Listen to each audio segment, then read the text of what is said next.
अर्थमंत्री अजित पवारांकडून राज्याचा अंतरिम अर्थसंकल्प सादर. जुन्नरमध्ये शिवसंग्रहालय उभारणार असल्याची अर्थमंत्री अजित पवारांची घोषणा. अयोध्येत रामजन्मभूमीत महाराष्ट्र भवन उभारणार. महाराष्ट्र भवनासाठी 77 कोटींचा निधी प्रस्तावित. अजित पवारांची घोषणा. मनोज जरांगेंच्या आंदोलनाबाबत एसआयटी नेमा. जरांगेंच्या आंदोलनामागे कोण आहे हे तपासा अशी शेलारांची विधानसभेत मागणी. जरांगेंना विश्वासू माणसाचा फोन आला, तो शरद पवारांचा होता. मनोज जरांगेंना अटक करून एसआयटी चौकशी करा. विधान परिषदेत प्रवीण दरेकरांची मागणी. मनोज जरांगेंच्या मागे बोलविता धणी कोण, तर जरांगेंच्या घरी जाणारे कोण, उपमुख्यमंत्री देवेंद्र फडणवीसांचा सवाल. मनोज जरांगेंनी देवेंद्र फडणवीसांवर खालच्या पातळीवर आरोप केले. असे आरोप कुणावरही झाले असते तर सरकार त्यांच्या मागे उभं राहिलं असतं.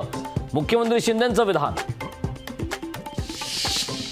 मनसे नेते वसंत मोरेंनी घेतली शरद पवारांची भेट. दोघांच्या भेटीने चर्चांना मात्र उधाण. सुप्रिया सुळेसाठी शरद पवार मैदानात. शरद पवार घेणार बारामती लोकसभा मतदारसंघाचा आढावा. अजित पवारांकडून कार्यकर्त्यांना वळवण्याचे प्रयत्न. बारामतीत पवार विरुद्ध पवार असल्यानं भाजपला फायदा. निवडणुकीमुळे पवार कुटुंबात वाद नको, रोहित पवारांचं विधान.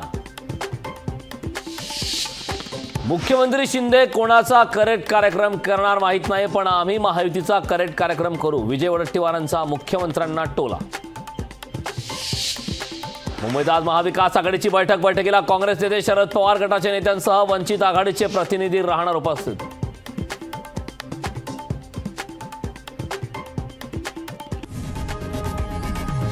लोकशाही मराठी ऐका, पहा, जागरूक रहा.